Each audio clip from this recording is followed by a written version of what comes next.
this video we will see deterministic finite automaton or DFA. In the last video I have told you that automatons are divided into DFA or classified into DFAs and NFAs. DFA stands for deterministic finite automaton and NFA stands for non-deterministic finite automaton. Okay, deterministic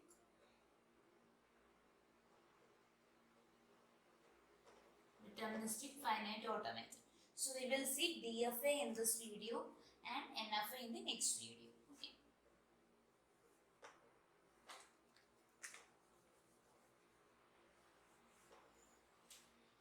So before explaining what exactly is a DFA, I'll give you an example for a DFA and we will see the rest of the things later. Okay. So we want to draw a DFA that accepts all the strings starting with the letter A. Here we won't we just think of an alphabet which contain only the letters A and B. Okay, we are assuming of an alphabet which contain the letters only A and B, and we want to design a DFA for all strings that starts with A. Okay, so initially in Q0, this is the start state Q0. You can give any number or state 0, S0, anything. That is, this numbering is naming is completely up to you. Okay. So initially we need all the strings that starts with A. Okay. So this is A, and if you are getting B in the beginning, you are trapped, isn't it? Because what we are expecting is A. We want to design a DFA for all strings starting with A. So if the starting is B, no way. So whatever be the next characters, you just have to stay here, the trap state. So if you're getting A, fine. Now we can go to the next state. See, the smallest string that start with A is A itself, isn't it? So even if you are simply getting A, you should reach the final state. So whenever you are designing a DFA, you have to design the DFA first for the minimal string. So in this example, all strings that starts with A, all strings starting with A.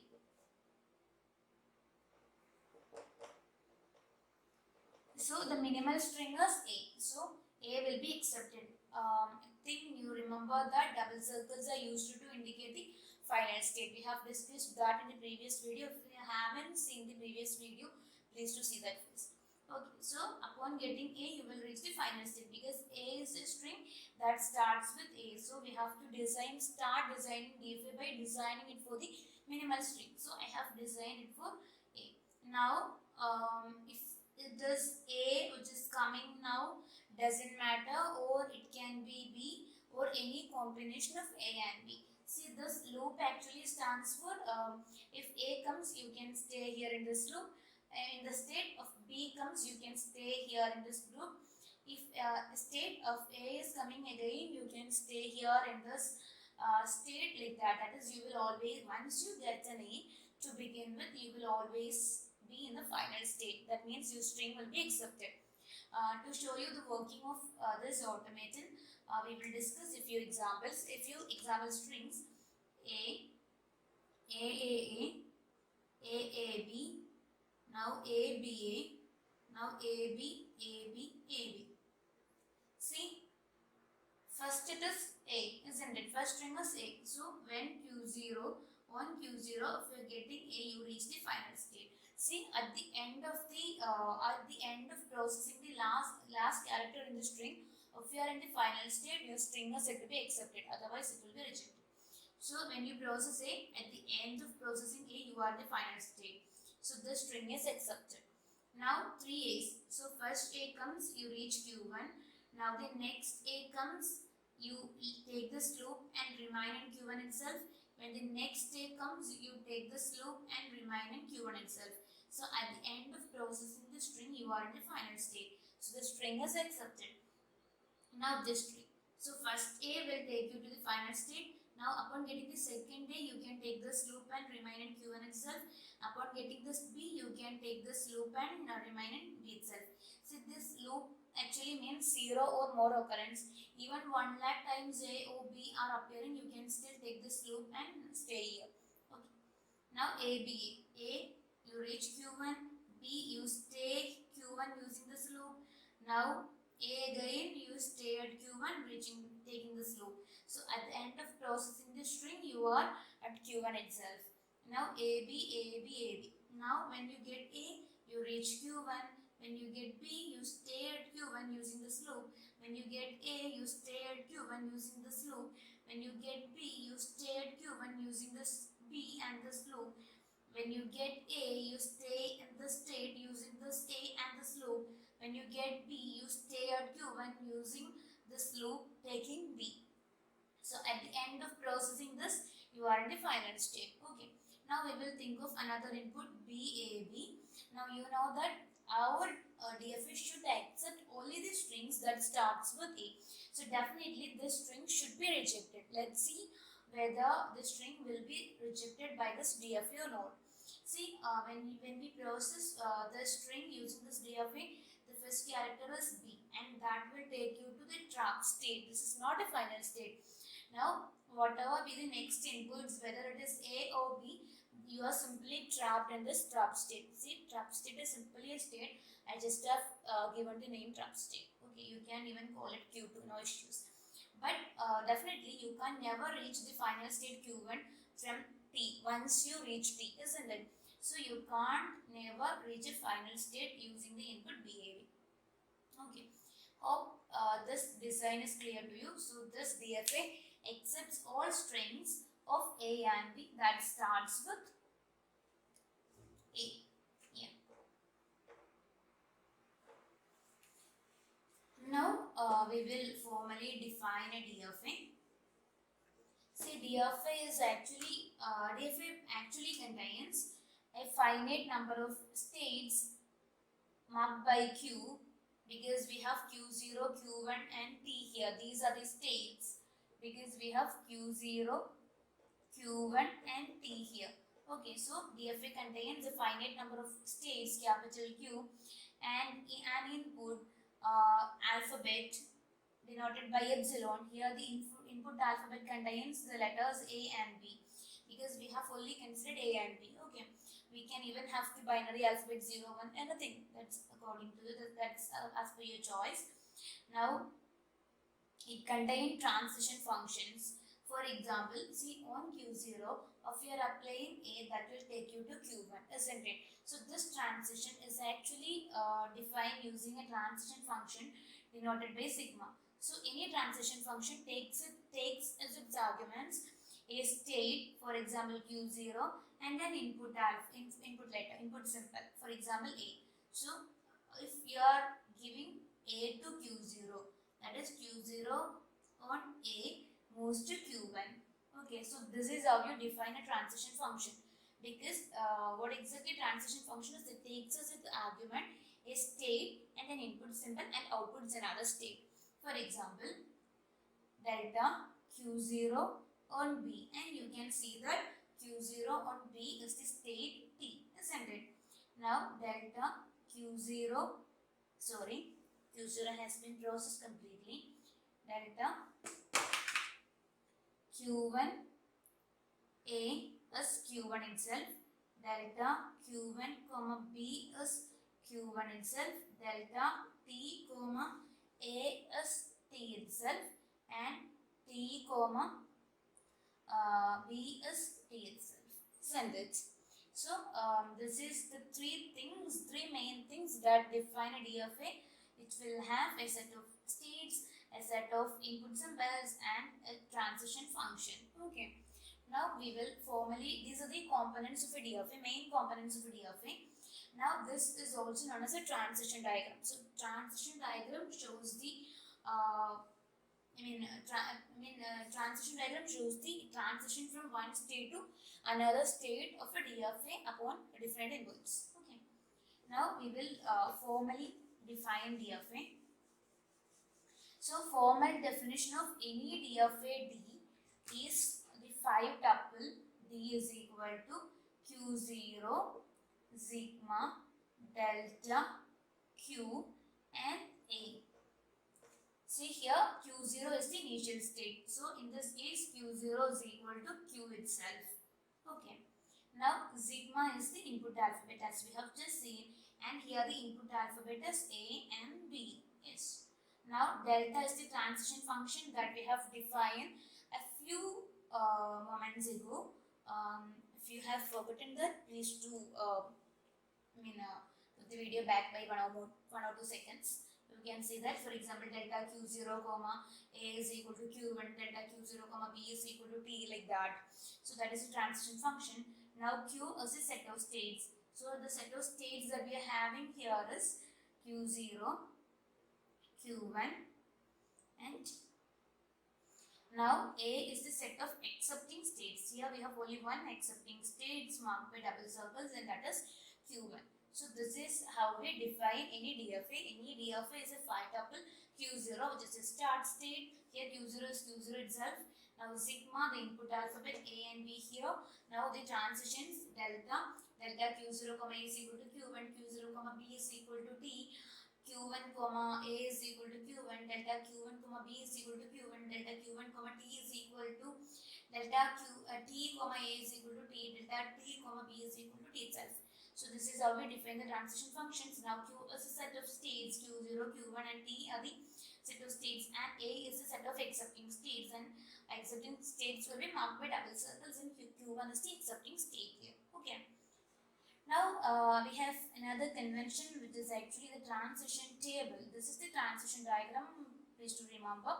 Now we have one more thing called as transition tables.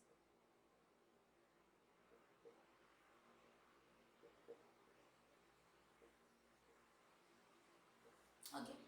Say transition table is actually the pictorial or tabular representation of the transition function delta. Meaning that it will have on its rows the states. So Q0, Q1 and T are the states, isn't it? And on columns it will have the input symbols A and B are the input symbols here. Then Q0 on A gives you Q1, Q0 on B gives you T, then Q1 on A gives you Q1, Q1 on B gives you Q1, and T on A gives you T itself, and T on B gives you T itself. So this is the transition table, very simple.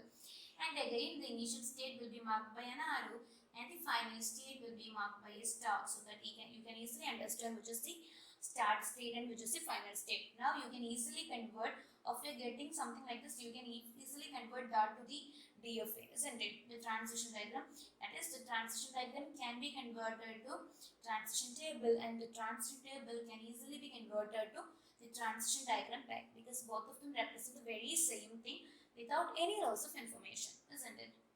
So that is what about transition tables. Now before seeing more examples, we will see some concepts, or the central concepts in automata theory. Then we will see lots of DFA designing examples in the next video. Okay, so now we will see the central concepts in automata theory.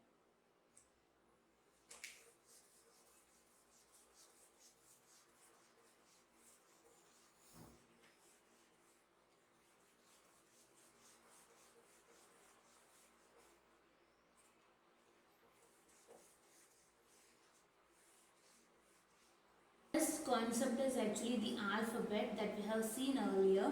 So alphabet, as you know, is the finite set of input symbols. For example, it is the English alphabet can be written as A to capital small letter Z and capital A to small letter Z. So it is a finite non-empty set of input symbols. So if it is the English alphabet, it will be like this. If it is the binary alphabet, you know that it just contains 0 and 1. And if we are simply taking just A and B for our DFA, our alphabet will be simply the set of A comma B. So this is alphabet, that is finite non-empty set of symbols. Okay, input symbols I should say. Yeah. Now the second concept is strings. See, string is actually a sequence of symbols taken from the input alphabet. For example, if sigma is A comma B, actually sigma star, that is 0 or more occurrence of strings in sigma is actually the strings. For example, if the star means 0 or more occurrence, if you are taking nothing, then star means 0 or more occurrence. 0 or more. We have another symbol named as plus, which indicate 1 or more. Okay. And we have one more thing, question mark, which means 0 or 1 times. So these are the different symbols that we use to show iterations. If you see star, that means 0 or more occurrence. If you see plus, that means 1 or more occurrence. If you see question mark, that means 0 or 1 times. That is optional, something which is optional. So this is sigma star. String is formed of sigma star, that is 0 or more occurrence. That is 0 occurrence means I am taking nothing from this list. So I will get an empty string. Empty strings are usually marked by epsilon. So this is the letter known as epsilon, used to indicate null string. That means the string contains nothing. Now if I am taking simply A, that's a string. If I am taking simply B, that's a string. If I am taking A, that's a string. If I am taking AB, that's a string. If I am taking BA, that's a string. If I am taking BB, that's a string. And the list goes on infinitely, I should say. Yeah, these are the strings. That is, it is actually sequence of symbols chosen from the alphabet. Yeah. Now the next concept is empty string. As I have told you earlier, this is a string that contains no input characters and input symbols. Empty string denoted by epsilon, because it won't contain any character. It is simply empty, that's it. Next is length of a string.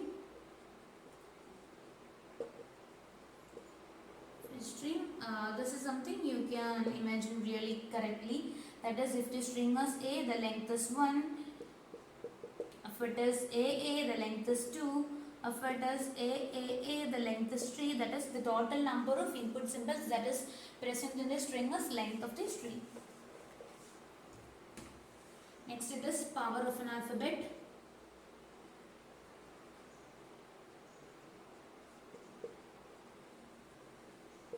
See, if the alphabet is sigma and the power, we are taking the kth power, that is actually the set of strings having length k. For example, let sigma be a comma b. Okay, and k be the number 2. This is just an example. K be the number 2. So now sigma raised to k is the set of all strings that you can derive from this alphabet which contain length 2. So all the only strings which are possible are AA, AB, BA and BB, isn't it? That is, since k is 2, it is the length k strings that can be taken from this alphabet. So length 2 strings that can be taken from this alphabet are AA, AB, BA and BB, isn't it? That's it.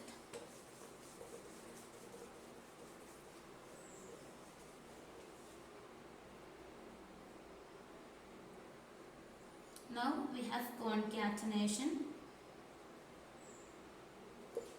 See, that means if we have a string W, usually we use W to denote strings. If you have a string W, then epsilon W, that is null string concatenated before W, is equal to null string concatenated after epsilon, after W, because epsilon is nothing. So epsilon can be written before W or it can be after W, and both of them mean the same because epsilon means nothing. Now we have language, which is very important. See, if you are designing a DFA or NFA, the strings accepted by the DFA forms the language of the DFA.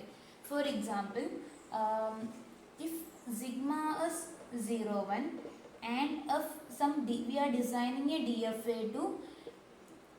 DFA to accept strings starting with 0, then strings can be anything, 0, 0, 0, 0, 1, 1, 0, 1, 1, anything that is taken from, anything that is a combination of zeros and ones any number of times a string.